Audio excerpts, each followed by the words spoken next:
Hello, everyone. This is Pro Football Explorer here, and right now we'll be doing Week 3 predictions. I do want to say that I apologize for being a little bit late on the uh, picking this week. Just some stuff went on. But other than that, let's get started with the Thursday night game between the Browns and the Steelers. The Steelers are traveling to Cleveland. I will say that while Cleveland self-destructed on themselves from their uh, game against the Jets, Steelers did not really look that good outside of the takeaway from Micah Fitzpatrick. It's more likely that they really miss TJ Watt, especially when they couldn't sack Mac Jones like they did with Joe Burrow. But I think that's more of it is uh,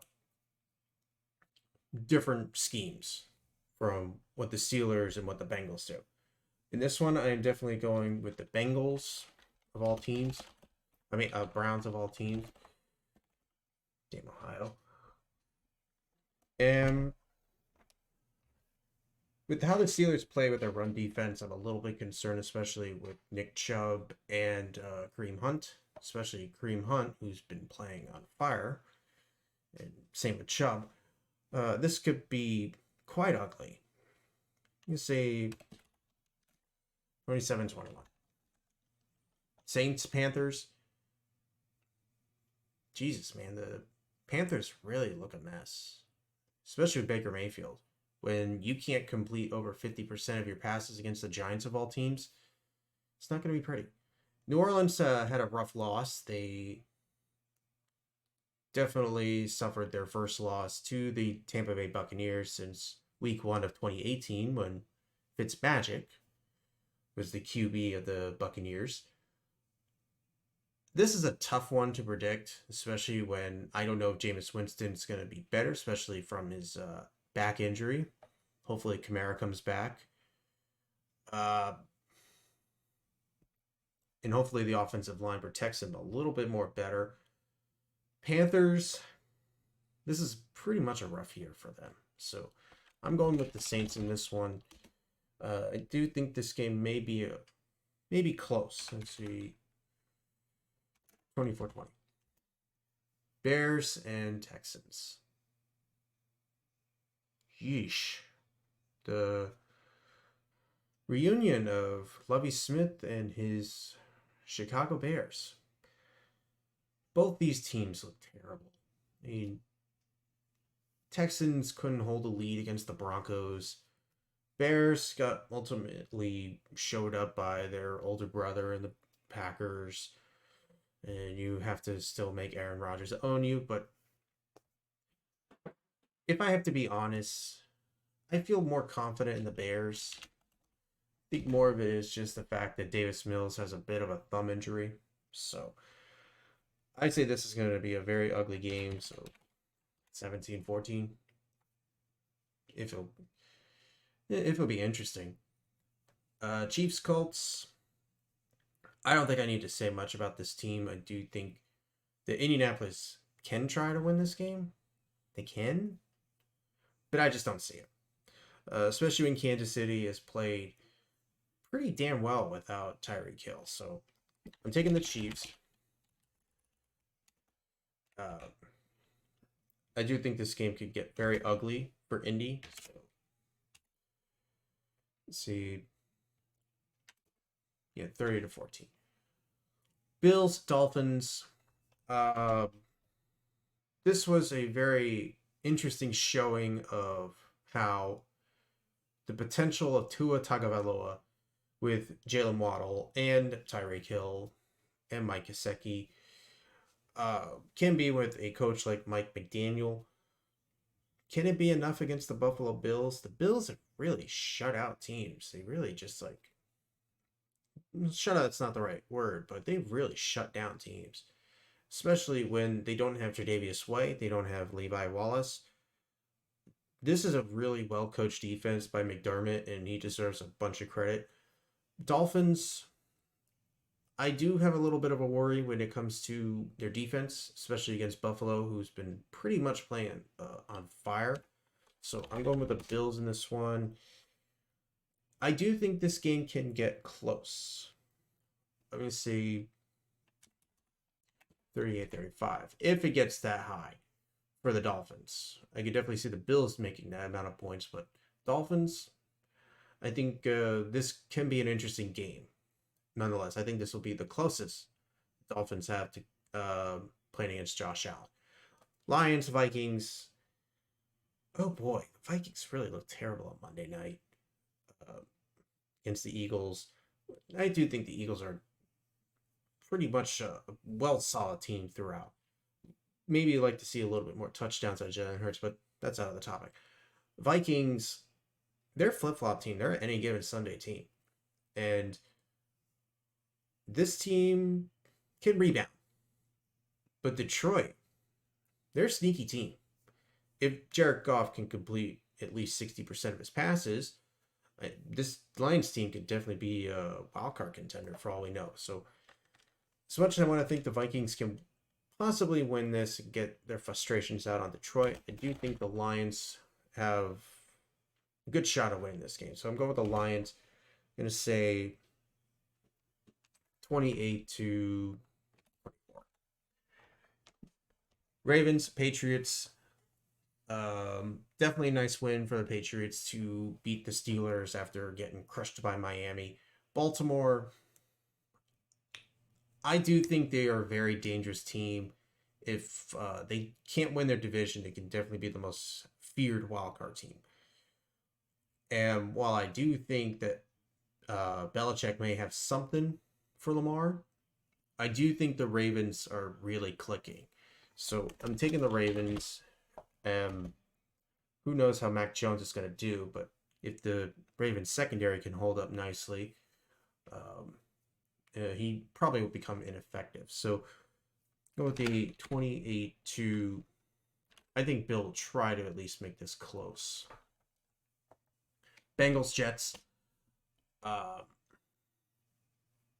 Jets, man, really surprised me. They really came back in the final 2 minutes with long touchdown, onside kick recovery, and a game-winning touchdown, and having Jacoby Brissett throw a game-losing interception to Ashton Davis. Bengals, they're a bit of a rough stretch, and I've been drinking the Bengals Kool-Aid, and it's biting me in the ass twice. Oh no, I actually take that back. I picked the Steelers to win, but I definitely didn't expect them to lose to the Cowboys. But I'm gonna take a chance on the Bengals again. I don't think they would have the interest of losing to the Jets twice, and I don't know if Joe Flacco is gonna have that same magic.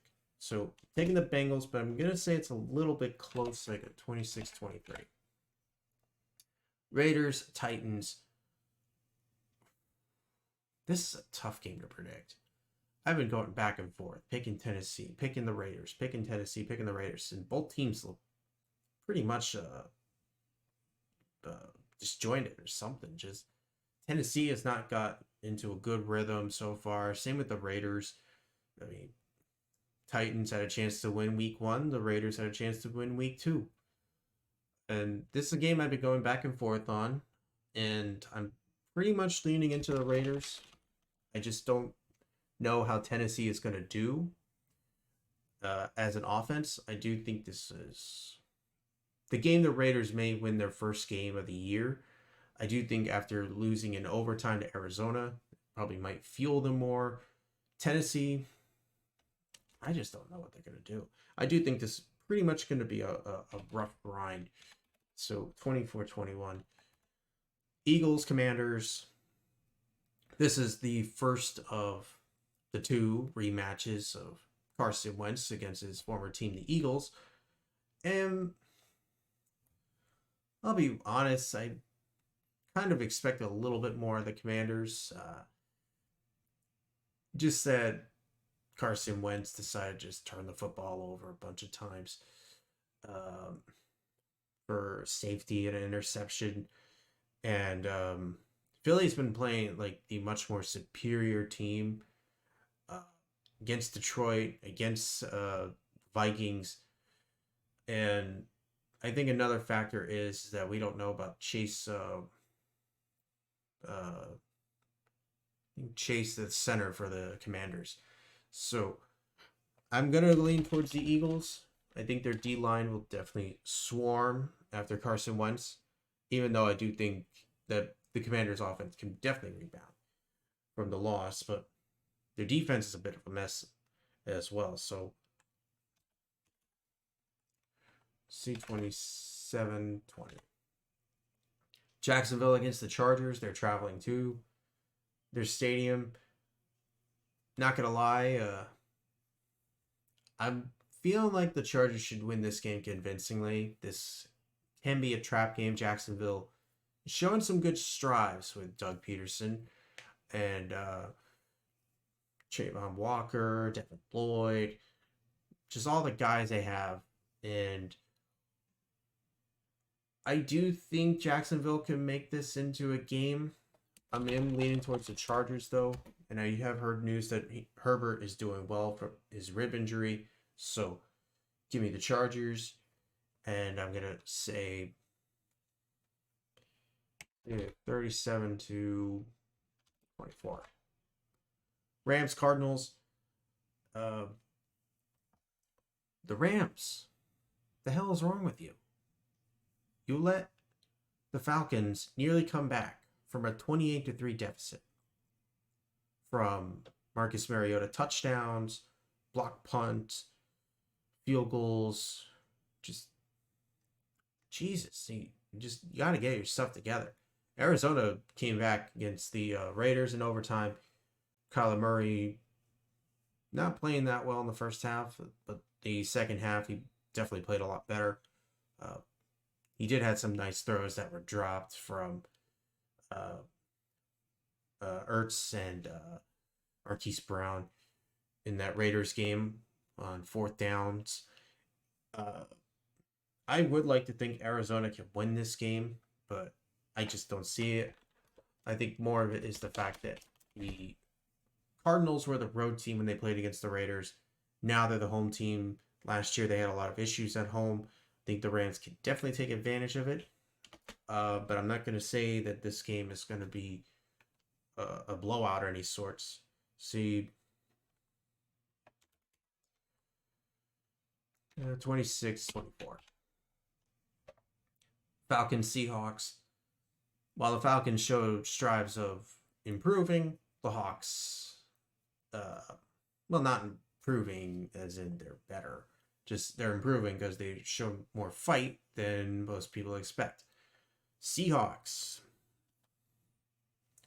You lost to Jimmy Garoppolo. Come on, bro.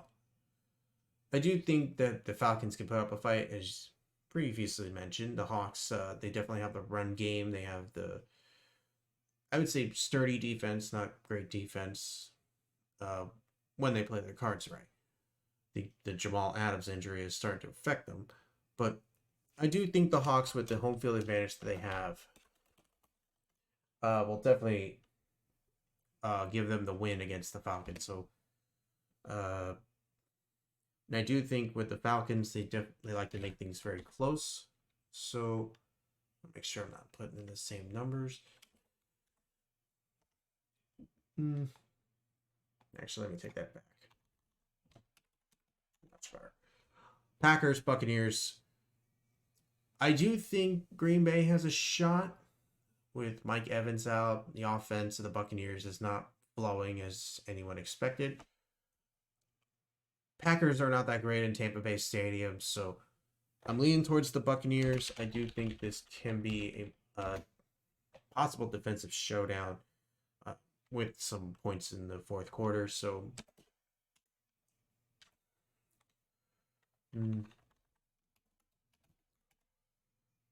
yeah, that seems about right. If Aaron Rodgers and the team can get that many points on Tampa Bay. 49ers, Broncos, this one, it's going to hurt me to say, but I do not have faith in the Broncos, especially with Jimmy Garoppolo coming back. So, taking the 49ers.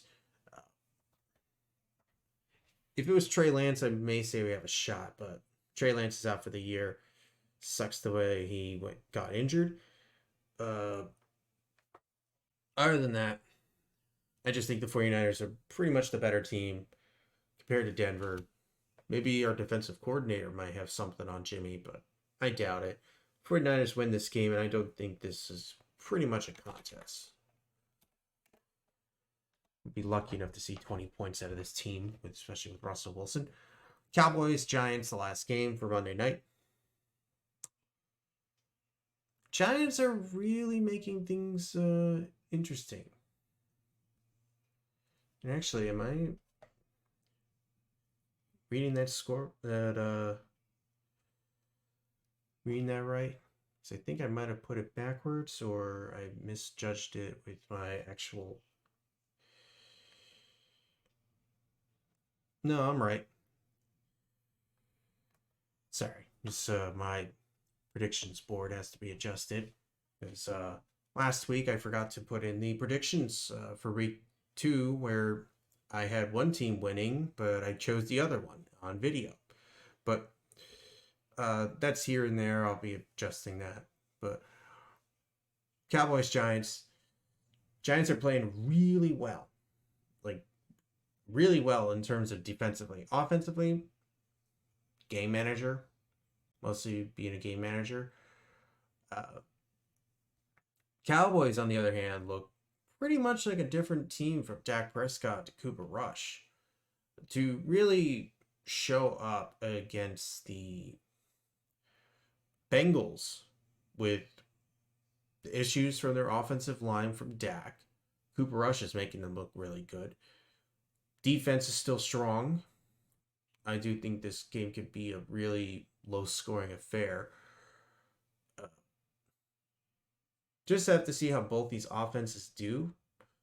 I do think Dallas has the much more better talent compared to the Giants, so I'm leaning towards Dallas in this one. And I think this is going to be a really gritty game. 2017.